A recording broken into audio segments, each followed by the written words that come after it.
After my first love, Mark, married someone else, he tried to harm himself numerous times. I was always the one who found him and stopped him. Then, one day, rushing to his side yet again, I was in a car accident that left me completely unresponsive. He didn't seem to feel any guilt and often told me how much he loved his new wife, Sarah. He even said that the main character in his popular college romance novel was based on Sarah. And all the love described in those pages was for her, none for me. Then I opened my eyes, and it was the day Mark was hesitating to give Sarah a love letter. Without thinking, I simply nudged him forward. Go ahead, I thought. 12 years of a crush. Who could love like that? Let's see how this love plays out. In the school dance studio, Sarah had just finished her rehearsal and was laughing with her friends as they stretched. I walked back in, arriving just as Mark stood hesitantly at the back door, his eyes fixed on Sarah. His gaze was a mixture of longing and something almost obsessive. In his hand, he held a folded piece of paper. Without a second thought, I gently pushed him from behind. Sarah, someone's looking for you. Is it Mark? What's up? Sarah put her leg down and walked towards him. Mark clutched the letter in his hand, then quickly stuffed it into his pocket. Nothing. Nothing really. I was just wondering if you wanted a drink. I was going to go buy some. Well, thanks a lot, Sarah replied. Mark almost ran away. I let out a quiet laugh. Even with another chance, he was still too afraid to express his feelings. So why in our past life did he take out all his frustrations and regrets on me? In our past life, after Mark and I got married, his college romance novel suddenly became a huge success. He had book signings one after another. Even my colleagues at work asked me to get him to sign copies for them. They told me that Mark had mentioned the main character was based on someone. It's you, right? He had a crush on you for so long. Didn't you notice at all? At the time, I laughed and texted Mark, asking him to sign 2 books for my coworkers. Hearing that, I felt a little confused. Back then, Mark had confessed his feelings clearly and then pursued me. I didn't think much about the novel, assuming it was a mix of reality and fiction. When I got home that evening, I overheard Mark arguing with his editor. I can't write a post-marriage sequel. If that's a requirement for more printing, I won't do it. The editor tried to reason with him patiently. You're married, right? Just write about your daily life together to satisfy the reader's curiosity. I can't, Mark said and hung up. I thought he was under too much pressure and went to comfort him. Can't get it written? Do you want me to help? It's our married life, after all. What's it to you? He suddenly snapped at me. Seeing my shocked expression, he apologized. Sorry, my mood's bad. Don't mind me. I gave him some space and didn't ask any further questions. Later, during one of his book signings, Mark suddenly left, looking very upset. The editor called me after failing to reach him by phone. I couldn't find him either. Finally, the security guard from our old high school found him trying to harm himself in an empty classroom. After the guard called the police, they contacted me. He was rushed to the hospital with a deep cut on his wrist. When asked why he did it, he wouldn't say, only holding a wedding invitation tightly in his hand. After that day, Mark stopped leaving the house. He locked himself in all day and kept trying to hurt himself. The doctor said he might have depression, but Mark refused to see anyone. Every time I left for work, I was on edge, constantly checking the home cameras. Seeing him trying to harm himself, I would rush back immediately. Like, Mark, stop. When will you get better? I would run to him desperately, stopping him. Seeing my worried, exhausted face, he seemed to find some twisted satisfaction. This is the torment I feel now, Clara, because of you. I thought he was just talking nonsense due to his depression. Later, while rushing back to save him one day, my mind was distracted. A large truck crashed into me, and I became completely unresponsive. Tubes were all over my body as I lay in bed. I was conscious, could hear everything, but couldn't move. Mark came to visit me. The doctor told him to talk to me more, but what he said was, "They're so foolish, thinking the main character was you. It was always Sarah. Sarah, the most wonderful girl in my life, my guiding light." What post-marriage life? Sarah got married to someone else. That was why he refused to write the sequel. The day he tried to harm himself at our high school, Sarah got married. I wanted to ask what our years together meant, but I couldn't move. He continued, "What's it like to marry someone you don't love? What does it feel like? Being with you every boring day makes me love her more." My heart felt like it was being ripped open. He didn't care about the meals I brought him, saving him time after time, my years of companionship. After all this time, his heart only held Sarah. Later, during his daily visits, he always talked about how much he loved Sarah. He even blamed everything on me. "If it wasn't for you, I might have married her." But what did it have to do with me? I didn't force him to pursue me or marry me. It was all his choice. He was cowardly, insecure, weak, and unfulfilled in love. Why blame it on me? The only mistake I made was letting my emotions and sympathy blind me, unable to see through his act. Thoughts from my past life settled as I returned to the classroom. This was math class. The math teacher, who had been writing on the board with his back to the students, suddenly threw a piece of chalk at Mark's desk. "From when class started until now, your eyes are glued to her." The room fell silent as everyone turned to look at Mark. Sarah nudged me with her elbow and spoke just loud enough for everyone to hear. "Hey, Mark's looking at you." The whole class started teasing him. I frowned, recalling some scenes from my past life. In my previous life, Sarah often stayed by my side. We weren't exactly close, but we could talk. And back then, Mark was always around us too. Sarah always said to me, "Mark's here to see you again." Every time I turned to look at Mark, I always caught his gaze quickly shifting away. He acted like a timid ostrich, never saying anything, never explaining. Until Mark confessed to me, I never doubted that he liked me. But why? Why did Sarah intentionally make me think Mark liked me? I looked at Sarah. She was looking at me too, with a perfectly measured smile, but her eyes were cold. If it hadn't been for her pushing me back then, maybe Mark and I wouldn't have gotten together. Should I thank her? I thought about it and stood up directly. "How about this, teacher? I'll switch seats with Mark." Mark's eyes instantly lit up, but Sarah suddenly stood up, agitated, and said, "No." She was the class president, always accommodating and playing the nice girl role. But now she couldn't even keep up her facade and directly refused. I innocently asked, "Class president, don't you always say you hope everyone's grades improve? You're good at math, Mark isn't. If I switch seats with him, you can tutor him? Or do you dislike Mark?" Sarah glared at me with hatred. She needed to maintain her nice image, so even if she was unwilling, she could only bite her lip and reluctantly say, of course not." "All right." The math teacher clapped their hands twice on the desk. "Then it's settled. Mark, after class, move next to the class president. Class president, please take Mark's math grades seriously." Sarah's hands were almost digging into the desk, but she kept smiling and said, "Okay, teacher." I smiled. When it was time to switch seats, Mark's mouth couldn't help but curve up into a smile. He quickly exchanged seats with me. Sarah pretended to nap on the desk. Mark immediately picked up a workbook to shield her from the light, afraid she might not sleep well. When he looked at Sarah, his eyes were sincere and full of devotion, as if looking at a rare treasure. I remembered after our wedding in my past life, we flew somewhere for our honeymoon. On the plane, before sleeping, I forgot to pull down the window shade and was woken by blinding light midway through the flight.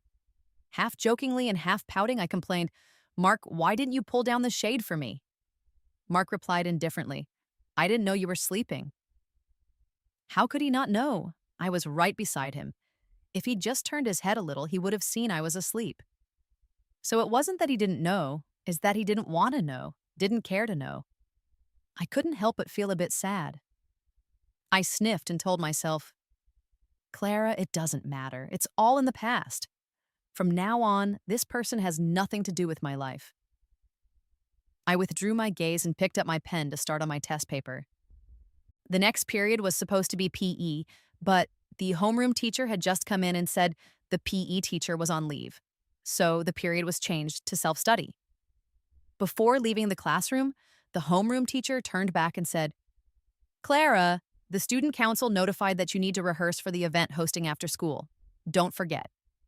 Okay, I had previously competed for the event host role and won first place. But during the self-study period, Sarah suddenly lay on the desk, her shoulders shaking as she cried. Mark flusteredly tried to console her for quite a while, but Sarah refused to speak. In the end, they resorted to passing notes. After reading the note from Sarah, Mark stood up abruptly. The screeching sound of the chair against the floor was piercing. With a dark expression, he walked toward me. "Give up your event hosting spot to Sarah." I had worked very hard for the role, putting in lots of time and effort. I coldly replied, "Why should I? Sarah is crying because she can't be the host. Give her your spot and I'll take you to the amusement park for a day." He said it like he was doing me a favor. I laughed in exasperation. Why should I give it up just because Sarah cried? And spending a day with him was supposed to be some huge privilege? God, please take this fool away, I thought. I rolled my eyes. "Move, you're blocking my fresh air." Mark gritted his teeth, seeming to make some kind of decision. 2 days. I'll spend both weekend days with you." "Are you trying to sell yourself?" He was momentarily stunned. "If not, get lost." I pulled out my test paper, intending to write, but he snatched it from me and crumpled it, throwing it on the ground. "Do you even know how you got that hosting spot?" I looked at the crumpled test paper on the floor, my expression turning cold. "What do you mean?" He loudly said, "You and Sarah were the final contenders. Didn't you deliberately invite her to eat barbecue 2 days before the final, causing her throat to get inflamed so she couldn't perform well? Isn't that how you got the hosting spot?" I remembered. We did go for barbecue, but it was Sarah who invited me. Moreover, at the barbecue place, she ordered all spicy food. But after the food was served, she suddenly said she felt unwell and couldn't eat, making me eat it all. She herself ate a pear stew on the side. So she invited me to eat barbecue to make my throat inflamed and underperform? Too bad for her, I'm not prone to inflammation. I ate, still participated in the contest, won, and got the hosting role. Mark's words were loud, and everyone in the class heard, especially a few girls who usually hung out with Sarah. They instantly got mad. "Clara, what did Sarah ever do to you for you to snatch her spot? Sarah only said she didn't feel well and underperformed. We didn't know it was you, her former deskmate, backstabbing her. Be sensible and tell the student council you can't host. Give the opportunity back to Sarah." In my previous life, I really gave the spot to Sarah. At that time, I didn't switch seats with Mark and continued to sit with Sarah. Before I went to the rehearsal, she was crying. I asked her what was wrong. She cried and said, "My dad found out I didn't get a hosting spot for the event and called me useless. He said he doesn't have such a worthless daughter." Clara, am I really that useless? Back then, without a second perspective, like most classmates, I believed Sarah was a kind and helpful class president. Seeing her cry so hard over the spot and thinking it wouldn't matter if I hosted or not, I generously gave the hosting opportunity to her. "You go host, I'll just tell the student council I have a sore throat. This way, your dad won't scold you." She immediately wiped her tears and smiled happily. This time, she still wanted to get the hosting spot by crying her heart out, but I wouldn't give it to her anymore. I looked towards Sarah, who was lying down and pretending to be uninvolved, and asked, "Is this coming from our kind, beautiful, and helpful class president?" Sarah's body twitched, but that was it. She continued lying there, not showing up or speaking. Mark, however, turned red with anger and said, "Don't worry about who said it. I'm asking you, are you going to give the hosting spot to Sarah or not?" Oh, so he could get this furious when others were wronged? In my last life, after marrying him, there was one time it rained, and we needed to get a taxi home. I finally managed to flag one down, but just as I was about to get in, someone else rushed in ahead of me. I held on to that person to reason with them. That person called me crazy and almost hit me. Mark didn't stand by my side. He said, "Stop arguing, it's embarrassing. Do you really need to take this taxi?" I had cramps from my period and could only think about getting home quickly to lie down. But he was more concerned about showing off his gentlemanly demeanor in front of others. Now I see he isn't that gentlemanly. It's just that the person wronged wasn't his loved one, so he didn't care and didn't need to step in. This time, I wouldn't back down either. I stood up and coldly stared at Mark. We did go for BBQ, but I ate all the BBQ that night. The class president didn't eat a single skewer. Stop making things up to shirk responsibility. Who's making things up? I connected my phone to the multimedia projector and played a video. The video showed me eating all the BBQ, with Sarah not touching a single piece. The video was taken by the BBQ shop owner. She thought I looked nice and was eating heartily, so she recorded a video planning to post it on a short video platform to promote her shop. I declined, but she still sent me the video as a keepsake. It turned out to be handy now. The whole class watched in silence. Even Mark was stunned.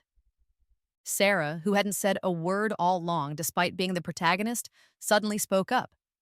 But she clutched her stomach, weakly saying, "Mark, what are you doing? I was crying because of period cramps? Why are you blaming Clara?" Mark turned stiffly to face Sarah, full of disbelief. "Sarah, didn't you just write on a note?" There were torn up pieces of paper on the ground. But Sarah firmly said, "You read it wrong. My stomach hurts. I need to go to the medical room." The girls who had stood up for Sarah now turned on Mark. "Mark, have you lost it? Don't shout without getting things clear. Don't waste our time next time, okay? Sarah, we'll go with you to the medical room." Mark stood there dazed, staring at the direction Sarah left like a puppet whose soul was taken away. I knew that feeling too well. It was like when I first heard him say the heroine of that book was actually Sarah. It felt like a part of me was collapsing, a feeling of being deceived and humiliated. But I liked seeing him like this. Sarah's true colors weren't even fully shown yet. I was curious, once he saw Sarah's true nature completely and his walls of love collapsed, how would he still be able to love her? I'll be watching. The rehearsal and the event went smoothly. My co-host was Liam, a senior already admitted to Cambridge University. He's been rarely coming to school lately. The school leadership invited him to host this event, reportedly to increase interest among the students. Backstage, after hosting all night, I was starving and nearly collapsed on the couch. A piece of bread was handed to me. "Eat this to tide you over." I looked at Liam and blinked. "Thanks, Liam." He stood leaning against the table across from me, watching for a moment, then suddenly asked, "Where's your boyfriend?" I choked suddenly. Liam handed me some water. I took a few sips. Just as I was about to speak, Sarah rushed in. "Clara, we came to see you." Mark followed behind her. She glanced at Liam, blushing slightly, then came over to me and intimately hooked her arm around mine with an ambiguous smile. "Mark was saying how pretty you were backstage." He was too shy to come alone, so he followed me. Mark stood near the door, about 5 or 6 steps away from us. The place was crowded and noisy with other people talking. He couldn't hear what Sarah was saying. "He's been feeling guilty about blaming you last time, but he was too shy to say so." Sarah tugged at my arm. "See, Mark has been looking at you all this time. Isn't that earnest?" Mark was indeed looking our way, but if you looked closely, you'd see his gaze wasn't on me. It was full of affection for Sarah. I don't know how Sarah managed to calm him down. Anyway, she's really good at sweet-talking people. She looks so innocent and harmless. When she smiles at you, you can't help but lower your guard. In my previous life, without knowing everything, I was deceived like this, thinking Mark genuinely liked me. This time around, such a clumsy trick won't fool me anymore. Before I could say anything, Liam suddenly snickered. Sarah started talking to him in a whiny voice. "Liam, what are you laughing at?" "Sorry, couldn't hold it in." Liam shrugged. "I've seen people sell stuff for others, but I've never seen someone apologize on behalf of someone else." Sarah got flustered, her face turning red. "You don't know. Mark is just shy. He even sneaks glances at Clara. Same old excuses, double the sweet talk. The best way to deal with this is to confront it directly." I sneered. "Really? Then let me ask him." In front of everyone, I turned around and called out, "Mark, are you here to apologize to me?" Mark froze. Sarah probably didn't expect me to be so blunt and was stunned as well. "Clara, don't ask so directly. He's so introverted. Even if he was, he'd say he wasn't." I didn't really want Mark to apologize to me. More than an apology, I wanted to see him feel the pain of being deceived and betrayed. Mark walked up to me. I asked him, "Sarah said you were watching me the whole time from below the stage. Are you here to apologize to me now?" "Me apologize to you?" Mark stiffened, clenching his fist tightly. But when he faced Sarah, he forced a smile. Sarah, didn't you just tell me that? Sarah looked at Liam, bit her lip, and quickly teared up. She raised her head, tearfully looking at Mark. Does it really matter what we just said? So pitiful, it made one's heart ache. Mark seemed to fall for it. His tense shoulders instantly relaxed, and his clenched fists slowly loosened. He thought for a while, and then suddenly turned to me, speaking harshly. You used Sarah to try to make me apologize, didn't you? Clara, you're so vicious. I clapped my hands. Right, you figured it out exactly. Mark? I looked at him with an expressionless face. You are such a fool for love. Mark's face turned red, then white. He wanted to say something, but Liam stepped in between us. Have you said enough? We have some things to handle here. I'll take Clara and leave now. Liam grabbed the hem of my clothing and led me away. When I looked back, Sarah was glaring resentfully at the spot where Liam held onto me. The next day was the weekend. I slept at home all day and only got up in the evening to get something to eat. The noodles I wanted were in an alley across the street. When I came out after eating, I coincidentally saw a familiar figure turn into another alley. There was a wild bar there. The bar owner typically turned a blind eye and didn't care about the age of those entering. At this moment, Sarah wore a super short leather skirt, sexy black stockings, and heavy, smoky makeup on her usually plain face, with her long black hair styled in dreadlocks. A stark contrast to her pure school image, she looked like a delinquent. She smoked a bit at the bar entrance before heading inside. I didn't pay much attention until I saw Mark and his friends coming out of the bookstore. Perfect timing. I called out to him, Mark, I need to talk to you. Holding a book, he looked at me with disdain. I don't have time for you. I need to go home and read. I resisted the urge to roll my eyes and said directly, I just saw Sarah heading into that bar in the alley. Clara? His eyes filled with more disdain. Wasn't it enough to use her last time? Now you want to slander her again? I shrugged. Just thought I'd let you know. If you go any later, she might be getting forced to drink. Mark got anxious and ran straight towards the bar. I got a cup of milk tea first, taking my time to follow.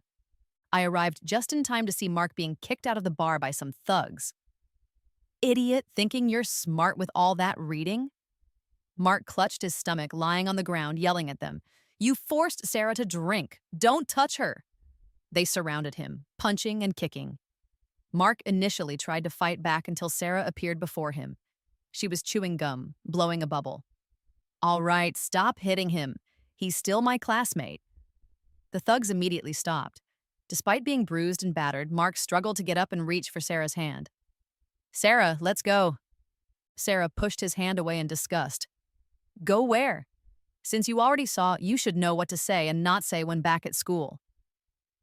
Mark sat dazed on the ground, his body gradually slumping in weakness. He slowly shook his head, muttering to himself, No, you're not like this. They must have forced you, right, Sarah? Tell me, they forced you. Are you crazy? Sarah spat out her gum. Seems like Clara won't like you either. You're worthless. Don't bother me again. Get lost. And if you dare utter a word about seeing me here today, be prepared for the consequences. With that, she turned back towards the bar. Her group of friends followed, the last one kicking Mark once more. Mark stayed on the ground, not getting up. His eyes were empty, as if he were a discarded piece of meat. Sipping my milk tea, I walked up to him, savoring his miserable state. Physical and emotional trauma, watching the image of your first love crumble. Mark, you finally have your day. I watched him for a while, then decided to leave. Suddenly, his eyes gained focus, and he grabbed my wrist. Dear, it felt like my blood froze. Some called me Clara, some called me by my full name. Only Mark, after we married in my past life, called me dear. He said since others called me by my name, he'd call me dear. I turned around, rigid. He looked at me sadly. Don't you want me anymore? At that moment, the memories of lying bedridden as a vegetable came flooding into my mind like a broken dam. Those feelings of helplessness, despair, and piercing heartache. The regret, yet inability to change anything. It hit me hard, making my whole body tremble. During that time, I was just an immobile shell. Every day I had to listen to my loved one by my ear, repeatedly emphasizing how much he loved someone else. I suffered both physically and mentally. That was the darkest moment before my death. I took deep breaths, trying to suppress the overwhelming emotions. I kept telling myself, "It's okay, Clara. Even if he suddenly remembers, it doesn't matter. This life is a new beginning. I won't repeat the past mistakes and sufferings. I won't get entangled with him again." I slowly pried his hand off. "I don't understand what you're saying." I quickly walked out of the alley. Mark was shouting something behind me, but it was too noisy to hear clearly. Monday. Mark showed up in front of my desk with a bruised face, smiling as he handed me breakfast. "Dear, I got your favorite dumplings." I expressionlessly replied, "I'm not dear, you got the wrong person." He stared at me intently, trying to read something from my face, but I just looked at him emotionlessly. "What exactly do you want to say?" Mark looked a bit disappointed, but then forced a smile again. "It's fine if you don't remember. This time I see Sarah clearly. I won't do anything stupid again. I will treat you well." I ignored him and threw the breakfast into the trash right in front of him. His smile froze on his face, but he quickly said, "I treated you that way before. You have every right to be angry. I won't give up. I will always be good to you." After school, I had an appointment with Liam to go over some topics, but Mark insisted on walking with me. When we saw Liam, Mark guardedly blocked me behind him. "Clara, why are you meeting him alone?" "None of your business." He patiently explained, "There are some things you might not know, but I'm telling you, we will get married in the future.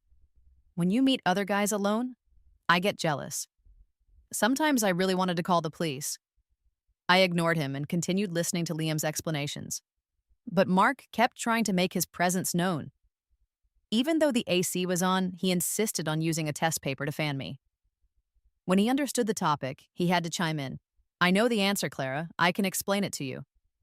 When he didn't understand, he repeatedly interrupted Liam's rhythm.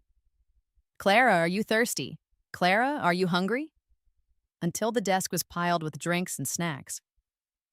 Liam glanced at him. "What exactly are you here for?" Mark straightened his back, speaking righteously.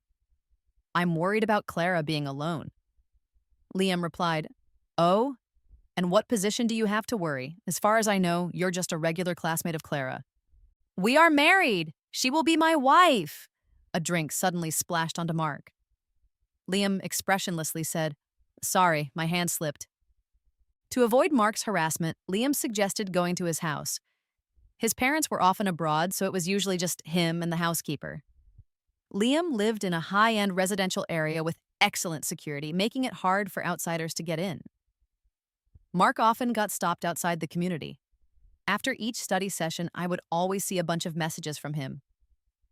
"Clara, I'm waiting downstairs. Liam is not a good person. Don't stay too close to him."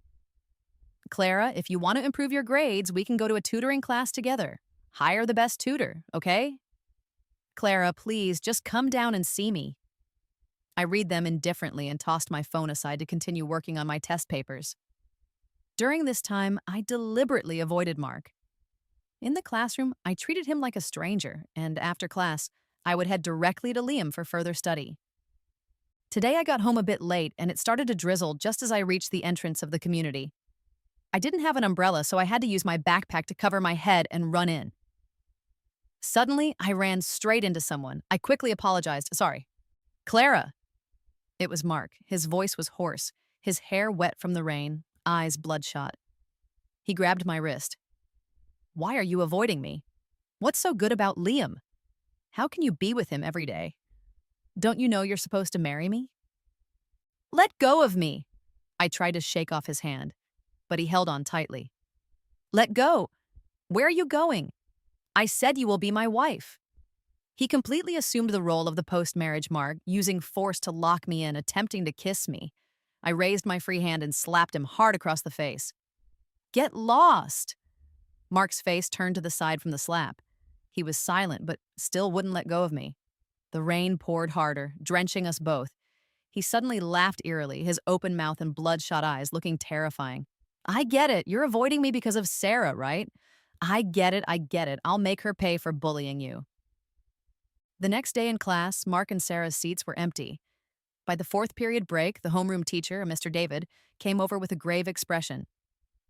Does anyone know where Mark and Sarah are? I contacted their families, and they said both of them left for school early this morning. But clearly, they didn't come to school. The classmates who usually hung out with them could only provide some places they frequently visited. In the afternoon, Mark and Sarah still hadn't shown up. We had searched all the places they usually went to. The school had reported them missing and informed everyone, urging anyone who saw them to provide information. The rain was particularly heavy today, pouring down relentlessly. I felt inexplicably uneasy. After school, I suddenly received a message from Mark. Clara, look, I've returned it for you. Don't be mad at me, okay?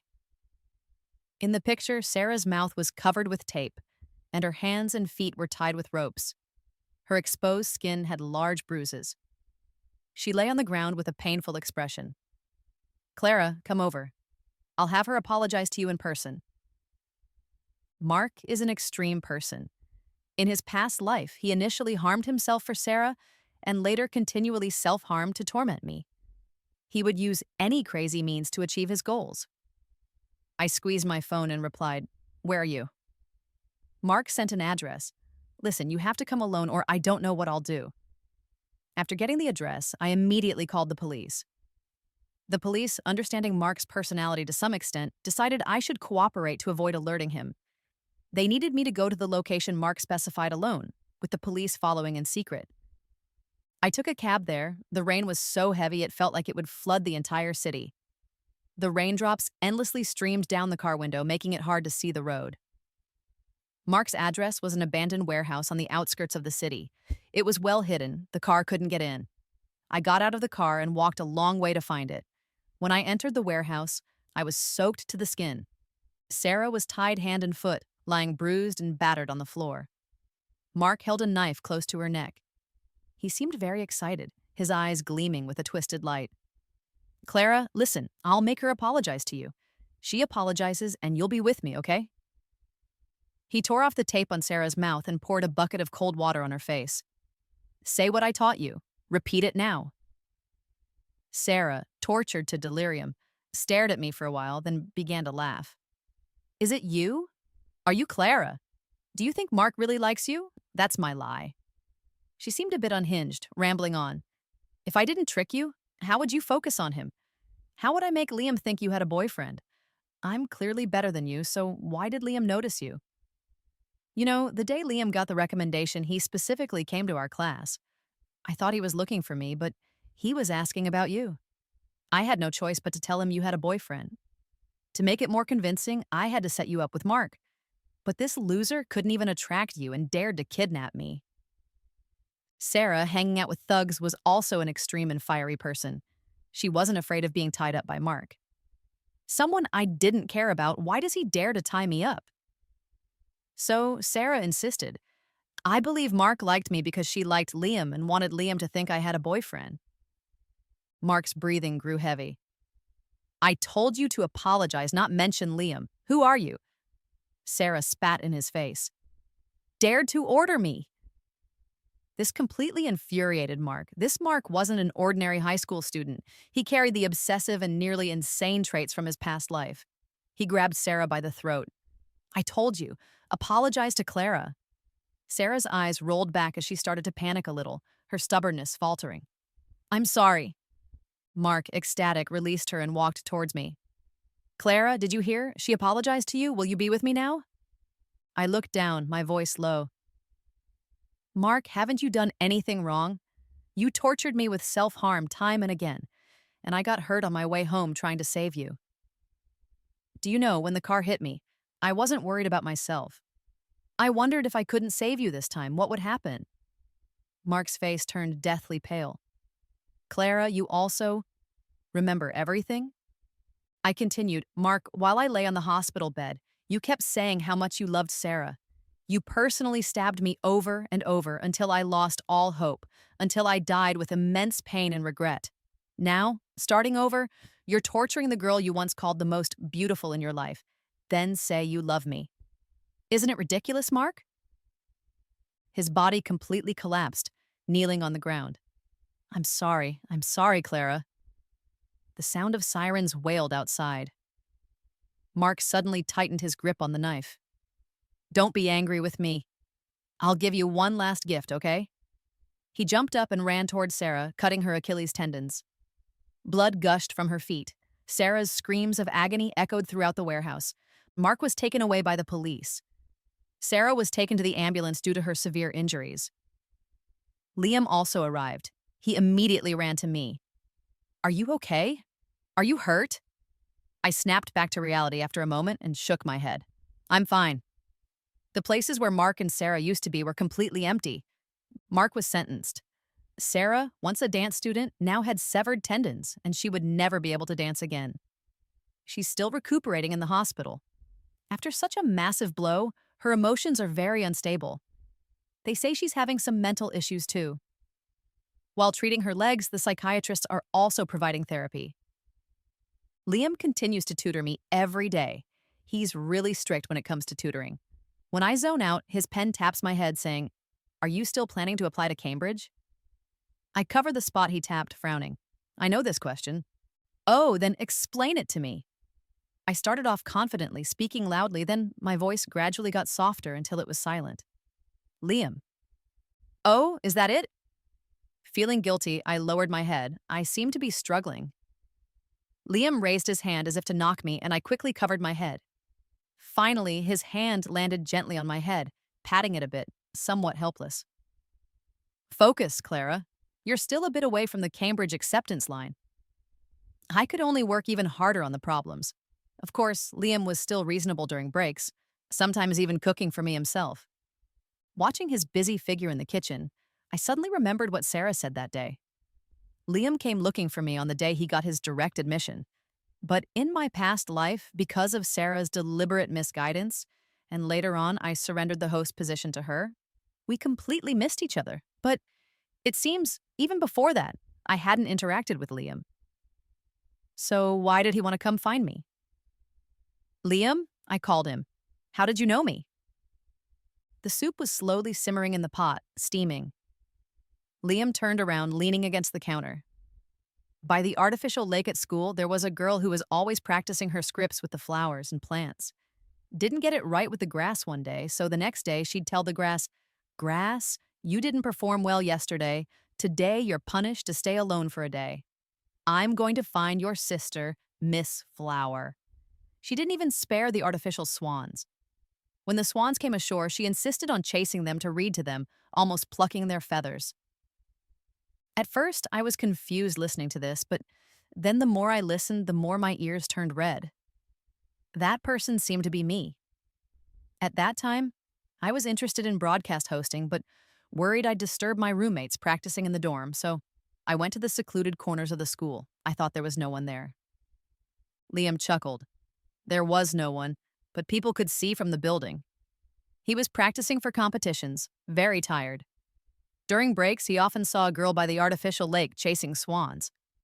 She never caught the swans, getting all sweaty and yet laughing like a fool.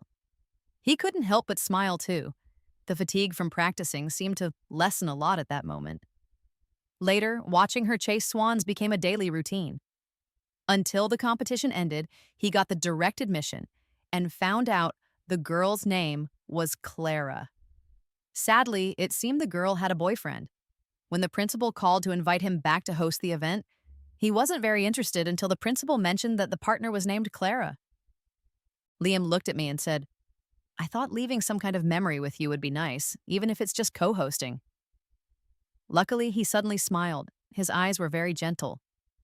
There was an unexpected gain from hosting. Turns out the boyfriend was a misunderstanding. My nose felt strangely sour. I clenched my fist with a fighting spirit, saying, "Liam, wait for me at Cambridge. I'll get in." He walked over and ruffled my hair. "Yeah, I believe in you." I was just about to ask if he saw some potential in me. "Liam, since you're the only one in school who chases swans daily." After the exams, the school posted the honor list and my name appeared beneath Cambridge University. I took a photo and sent it to Liam. I did it. All the dark, unbearable days, I survived them. From now on, I wish for everything to go as planned and for the path ahead to be smooth. Wishing the same for everyone.